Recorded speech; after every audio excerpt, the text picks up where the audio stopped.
जय हिंद students, welcome back to your own channel Work Life. तो आज की वीडियो में हम लोग डिस्कस करेंगे कि जो हम लोग का आंसर की है और रिजल्ट है, ठीक है, जो कब आने वाला है उसकी पूरी डिटेल के बारे में बात करेंगे, ठीक है। और 2025 से भी कंपेयर करेंगे कि कब आया था, उसके हिसाब से ये डेटा बैक्ड होगी और उस हिसाब से आप लोग को भी पूरा आइडिया लग जाएगा वीडियो के लास्ट तक कि फाइनल आंसर की रिजल्ट की क्या अपडेट है और हम लोग का जो फाइनल आंसर की और जो रिजल्ट एक्चुअली में दिखता कैसा है और उससे रिलेटेड जितनी जानकारी है पूरी की पूरी आप लोग को वन शॉट इस वीडियो में मिलेगी।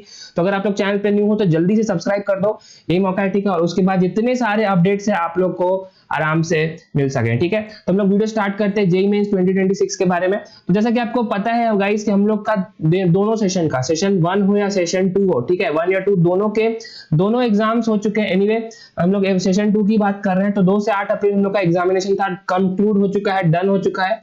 देन उसके बाद क्वेश्चन पेपर रिलीज 9 अप्रैल को कर दिया गया था, ठीक है। दिन से शाम तक के बीच में ये भी रिलीज हो गया था। उसके बाद जो हम लोग का रेस्पॉन्स शीट और प्रोविजनल आंसर की है, ठीक है, जो हम लोग का पहला आंसर की होता है जो कि एक्चुअल सही नहीं होता है उस, ठीक है, मतलब उस पर थोड़े चेंजेस होते हैं, तो वो हम लोग का 11 तारीख को रिलीज कर दिया गया था, ठीक है। एनीवे आप लोग को याद होगा कि 5S2 का जो पेपर था, केमिस्ट्री पेपर में थोड़ा लफड़ा हुआ था, लेकिन एनीवे उसको भी रेक्टिफाई करके 11 अप्रैल तक इसको पूरी तरह से आउट रिलीज कर दिया जा चुका है, ठीक है। तो उसके बाद क्या होता है कि कुछ दिन का टाइम मिलता है, 2 दिन का टाइम मिला था, हम लोग ने आपको पहले ही बताया था। और इनफैक्ट करेक्ट बात है, वो 11 से 13 अप्रैल 2026 तक 2 दिन का टाइम हम लोग को मिला भी, ताकि अगर हम लोग कोई क्वेश्चन में प्रॉब्लम है तो उसको चैलेंज कर दिया जा सके। अब एनटीए उसको रिव्यू कर रहा है, ठीक है। एनीवे जैसे ही उसकी फाइनल क्लियरेंस आ जाएगी, पता चल जाएगा कि हाँ सच में ये क्वेश्चन गलत था, तो उसको आंसर क्वेश्चन को करेक्ट कर दिया जाएगा और जितने बोनस क्वेश्चन और मार्क्स है वो उस सेशन के सारे बच्चों को प्रोवाइड कर दी जाएंगे, ठीक है। एनीवे आप लोग को ये भी पता होगा कि मैंने आप लोगों के चैनल को सब्सक्राइब किए रखे होगा, मैंने बताया होगा कि आप लोग का जो रेस्पॉन्स शीट है, ठीक है, रेस्पॉन्स शीट है और जो जो इनिशियल आंसर की है वो अब गायब हो चुका है, ठीक है। रेस्पॉन्स शीट कुछ ही दिन तक रहता है, इनफैक्ट चैलेंज विंडो तक ही रहता है, उसके बाद हट जाता है। तो आपको क्या करना है, उसको पीडीएफ बना के रख लेना था। एनीवे उम्मीद करता हूं आप लोग रख लिए होंगे। इसके बाद हम लोग फाइनल डाउट पे आते हैं कि हम लोग का प्रोविजनल आंसर की के बाद जो करेक्टेड आंसर की होगा, जो हम लोग का फाइनल होगा, वो कब आएगा, ठीक है। तो उसके बारे में आपको जल्दी से बता देता हूं। देखो रिजल्ट के बारे में जेईई मेंस ने ऑफिशियली लिखा था, ठीक है, 2026 के जो अब लोग का अप्रैल अटेम्प्ट हुआ है उसका रिजल्ट आएगा 20 अप्रैल 2026 को, 100% कंफर्म है, ठीक है। ऐसा इसलिए बोल रहा हूं क्योंकि उन्होंने अपने ऑफिशियल ट्विटर हैंडल पे जो एक्स होता है x.com उस पे भी लिखा था, और प्लस जो उन्होंने जो सर्कुलर नोटिफिकेशन जो जारी किया था उसमें क्लियरली मेंशन था कि हम लोग का रिजल्ट आएगा 20 अप्रैल 2026 को, ठीक है। तो आंसर की क्या है, उसी के जस्ट पहले आता है, उसके अगल बगल आता है। तो मोस्टली आप लोग का आंसर की का जो चांसेस है वो आज से का मतलब 1 से 2 दिन के अंदर आ जाएगा जब आपका रिजल्ट आएगा उसके रिस्पेक्ट में, ठीक है। मान लो 20 तारीख को हम लोग का रिजल्ट है, तो आप मान सकते हो 19 से 20 के बीच में आपका फाइनल आंसर की आ जाएगा और वो एक पीडीएफ वर्जन में आएगा, ठीक है। वो पीडीएफ वर्जन में आएगा, वो प्रोविजनल आंसर की जैसा नहीं होगा जो आप लोग मिला पाओगे, उसको पीडीएफ सबके लिए अवेलेबल कर दिया जाएगा, उसको आप लोग डाउनलोड कर सकते हो और अपना फाइनल जो मार्क्स है वो भी चेक कर सकते हो कि एक्चुअली आपके कितने मार्क्स आए, ठीक है। इसको ध्यान से सुनो। और 2025 का भी मैं आप लोग को जल्दी से डेटा बता देता हूँ। 2025 का अगर आपको याद होगा, ठीक है, अगर जिन्होंने एग्जाम दिया था, नहीं भी दिया, पहली बार भी मैं सुना देता हूँ, 18 अप्रैल को रिजल्ट आ गया था, ठीक है। 18 अप्रैल को उस समय रिजल्ट आ गया था और जो उसकी आंसर की है वो भी उसी दिन आई थी, 18 अप्रैल 2025 को, ठीक है। लेकिन उसके कुछ देर बाद आई थी, 1-2 घंटे के अंदर। तो एनीवे हम लोग उम्मीद कर सकते हैं 20 तारीख को रिजल्ट है तो मैक्सिमम 19 से 20 तक के बीच में आपका आंसर की आ जाएगा। समझ में आया? तो उसी हिसाब से मैंने टाइमलाइन आपको मैंने पूरे अच्छी तरह से समझा दिया है, तो अभी हड़बड़ाने का जरूरत नहीं है, घबराने का जरूरत नहीं है। कट ऑफ क्लियर होगा नहीं होगा देखा जाएगा, लेकिन काउंसलिंग सबको करना है, ठीक है। एनीवे कॉलेज की सबको मिलेगी, जो भी है वो देखा जाएगा। तो ये हम लोग का एक्सपेक्टेड डेट है और हम लोग का कट ऑफ परसेंटाइल जिसे मैं आपको बार बार बता रहा हूँ कि 93.5 के आसपास रहने का उम्मीद है जनरल में, ठीक है। पिछले बार अगर आप लोग 2025 का डेटा देखोगे तो उसमें कहीं ना कहीं 14.5 लाख प्लस बच्चे बैठे थे, लेकिन इस बार कहीं ना कहीं लग रहा है कि 1 लाख के आसपास ज्यादा रजिस्ट्रेशन होने का संभावना। तो एनीवे 16 लाख के आसपास का हुआ है कि मतलब अराउंड इतने लोग रजिस्टर किए, लेकिन मान के चल रहे हैं 15.5 लाख बच्चे जो हैं इतना उन्होंने इस बार अपीयर किया है टोटल एग्जाम्स मिला के, जनवरी प्लस अप्रैल, ठीक है। 2026 का पूरा सेशन देख ले तो इतने बच्चे हैं, तो कट ऑफ में मार्जिनली इंक्रीज होने का बिल्कुल प्रोबेबिलिटी है। 93.1 बन सकता है, 93.5। तो ईडब्ल्यूएस कैटेगरी देखो 80.3 है, वो बन सकता है कहीं ना कहीं 82 परसेंटाइल कट ऑफ के लिए। ओबीसी 79 जा सकता है 81 के आसपास, ठीक है। शेड्यूल कास्ट जा सकता है 62.5 के आसपास, शेड्यूल ट्राइब जा सकता है 48.5 के आसपास, और पीडब्ल्यूडी एनीवे ज्यादा चेंज नहीं आएगा, वो 0.008 ही रहेगा, ठीक है। तो ये हम लोग का कट ऑफ और टाइमलाइन क्लियर हो गया। तो उम्मीद करता हूं आप लोग को पूरी पॉइंट समझ में आ गई होगी। दो तीन चीज मैं आप लोग को और बताऊंगा, ध्यान से सुनो। आंसर की का जो मैंने आपको बताया, जो फाइनल आंसर की आएगा वो एज अ पीडीएफ फॉर्मेट में आता है, ठीक है। वो सबके लिए अवेलेबल रहता है, और वो चाहे आप 1 साल बाद भी डाउनलोड करो, कोई दिक्कत नहीं है, ठीक है।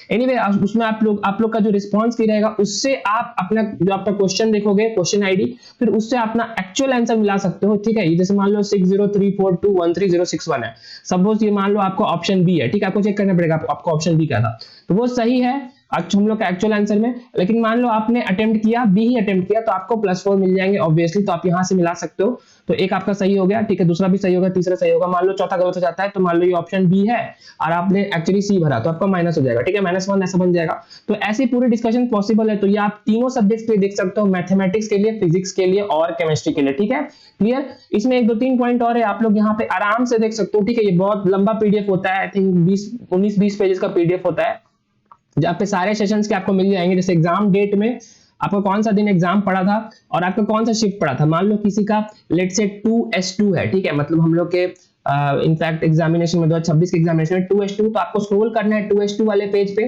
सेकंड शिफ्ट मतलब आपका 2 अप्रैल को एग्जाम है और आपकी सेशन 2 है, ठीक है। ऑब्वियसली सेशन 2 है, मतलब इवनिंग शिफ्ट जो होता है 3 से 6 बजे वाला, ठीक है। उसको स्क्रॉल करोगे और वहां से क्वेश्चन आईडी से अपना आंसर मिलाओगे, तीनों सब्जेक्ट के लिए, मैथ्स, फिजिक्स और केमिस्ट्री, ठीक है।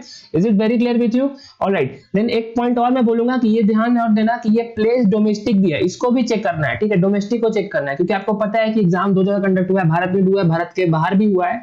तो अगर आप लोग नेक्स्ट ऑप्शन देखोगे तो डोमेस्टिक के बाद एक इंटरनेशनल भी आ रहा है, ठीक है। मतलब ऐसे कुछ एग्जामिनेशन है जो बाहर भी हुए थे 8/4/2025 को, मतलब उससे अपना आंसर मत मिलाना। जैसे ठीक है ना, 8/4 हम लोग को 2026 को मान लेते हैं कि हम लोग का जेईई मेन का एक्चुअली पेपर था, ठीक है, इंडिया में था ऑब्वियसली, 8S2 का एक पेपर था 2026 में, और इंटरनेशनल में मान लो एक पेपर है, तो उससे आपको नहीं मिलाना है, आपको डोमेस्टिक वाले से मिलाना है, इसमें किसी को कोई डाउट नहीं होना चाहिए, ठीक है। मैथ्स है, फिजिक्स है, केमिस्ट्री है, सारे के आंसर को जो आपने अटेम्प्ट किया उसको आराम से मिलाओ, कोई हड़बड़ाने का जरूरत नहीं है, ठीक है। और यहाँ पे आप देख सकते हो कि आप यहाँ की न्यूमेरिकल बेस्ड क्वेश्चन भी है, तो टोटल 75 क्वेश्चन रहेंगे। मान लो आप किसी ने फॉर एग्जांपल मान लो 30 क्वेश्चन अटेम्प्ट किया, तो 30 क्वेश्चन को बारी बारी क्वेश्चन आईडी पकड़ के उसको आराम से क्वेश्चन मैच करना है कि ये हम लोग का कौन सा पेपर है, ठीक है, कौन सा आंसर है। और आंसर मान लो ये बी आता है, तो फिर उसको लोकेट करोगे, लोकेट करके अपने आंसर से मिलाओगे कि आपने बी मारा था या कोई और मारा था, ठीक है।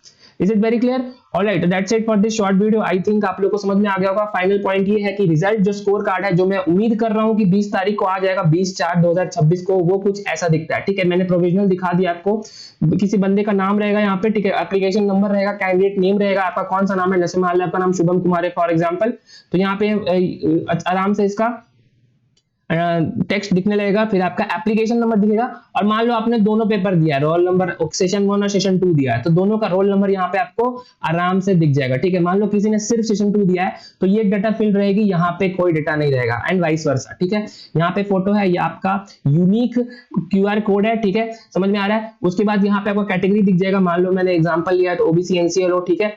अगर बेंचमार्क डिसेबिलिटी है तो नो हो जाएगी, डेट ऑफ बर्थ दिख जाएगा, नेशनलिटी दिख जाएगा, स्टेट और जेंडर दिख जाएगा यहाँ पे, ठीक है। यहाँ पे एक और बात ध्यान देने वाली कि मान लो इस बच्चे ने दोनों सेशन दिए थे, सेशन 1 और सेशन 2, तो इसके हिसाब से आपकी दोनों परसेंटाइल को आराम से लोग कंसीडर करेंगे। ध्यान से देखो, सेशन 1 सेशन 2 में आपको कौन सा बेटर था, ठीक है, मतलब ये तीनों को एज अ कंबाइन देखा जाएगा ऑब्वियसली, ठीक है। इन दोनों में आपको कौन सा बेटर था, मान लो सेशन 1 बेटर था, तो सेशन 1 वाला ही फाइनल में रिफ्लेक्ट होगा। आपको पता है कि जो एडमिट कार्ड जो हम लोग का फाइनल पेपर होता है, वो बेस्ट ऑफ 2 सेशंस कंडक्ट को माना जाता है, मतलब दोनों सेशन में सबसे अच्छा कौन है उसको कंसीडर किया जाता है। उसके बाद से फाइनल आपकी परसेंटाइल बनती है, जैसे मान लो इस बच्चे का 97.61 परसेंटाइल है, वो यहाँ पे टेक्स्ट में भी आ जाएगा, ठीक है। आपकी ऑल इंडिया रैंक निकाली जाएगी कॉमन रैंक लिस्ट में एज वेल एज आपके कैटेगरी में, ठीक है। तो आपको आराम से ये दिख सकता है ये बात, ठीक है। और फाइनली लास्ट में आपका कट ऑफ क्लियरेंस दिखा रहेगा। मान लो कट ऑफ के लिए बोल रहा है 80.38 चाहिए ओबीसी की, जैसे मैंने आपको लास्ट बताया था, ठीक है, 80.38 चाहिए, तो अपनी आप परसेंटाइल मिलाओगे, आपकी 97.61 है, मतलब आपकी परसेंटाइल कट ऑफ से ज्यादा है, यानी आपके कट ऑफ क्लियर है। Is it very clear with you? Alright, that's it. तो ये हम लोग का स्कोर कार्ड है, ये आप लोग आराम से चेक कर पाओगे। 20 तारीख को आंसर किया जाएगा, 19 तारीख को। बाकी साइड डिस्कशन मैंने आप लोग को आराम से समझा दिया है। कोई भी डाउट है कमेंट सेक्शन में मैसेज करो, हम लोग आपका को एंटरटेन करेंगे आपके डाउट को, ठीक है। Thank you guys for watching. जय हिंद।